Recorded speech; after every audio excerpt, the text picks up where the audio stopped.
எங்கள் சமூகத்தை வந்து ஒரு குற்றவாளிகளாக படுத்தி ஏதாவது அரசியல் தலைவர்கள் பேசுகிறாங்க. இப்போ சியாம் கிருஷ்ணசாமியை நாங்கள் கண்டித்தோம்.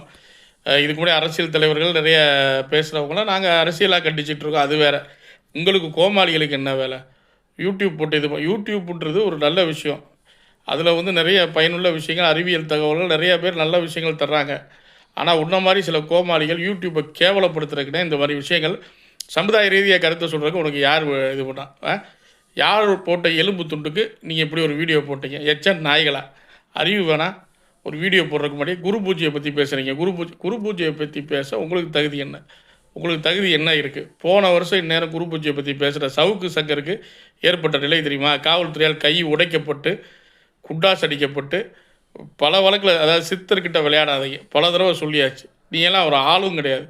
2 பேருக்கு வீடியோ போடுறோன்னா வேறு ஏதாவது வீடியோ போடுங்க. சமூக பதட்டமுள்ள ஒரு சூழ்நிலையை இப்போ நீங்கள் கேலியும் கிண்டலுமா சரி ஒரு விதமாக 2 விதமாக போடுறீங்களே. அங்கே வந்து யார் ட்ரைனிங் கொடுத்து வெட்ட அனுப்புகிறாங்க, அதை கேட்டு நீ வெட்டுறன்னு சொல்லி அந்த பையனுக்கு அட்வைஸ் பண்ணுற மாதிரி நீ பண்ணுற. அப்போ இங்கே எவன் ட்ரைனிங் கொடுத்து லவ் பண்ண அனுப்புகிறான்? எவன் ட்ரைனிங் கொடுத்து அனுப்புகிறான்? அதாவது காதல்னாலே பதட்டம். ஒரு சொந்த சமூகத்தில் பண்ண கூட அவங்களா எடுக்கிற ஒரு முடிவுன்றது ஒரு பதட்டத்தை தான் அந்த வயசில் இருக்கவங்களுக்கு ஏற்படுத்தும்.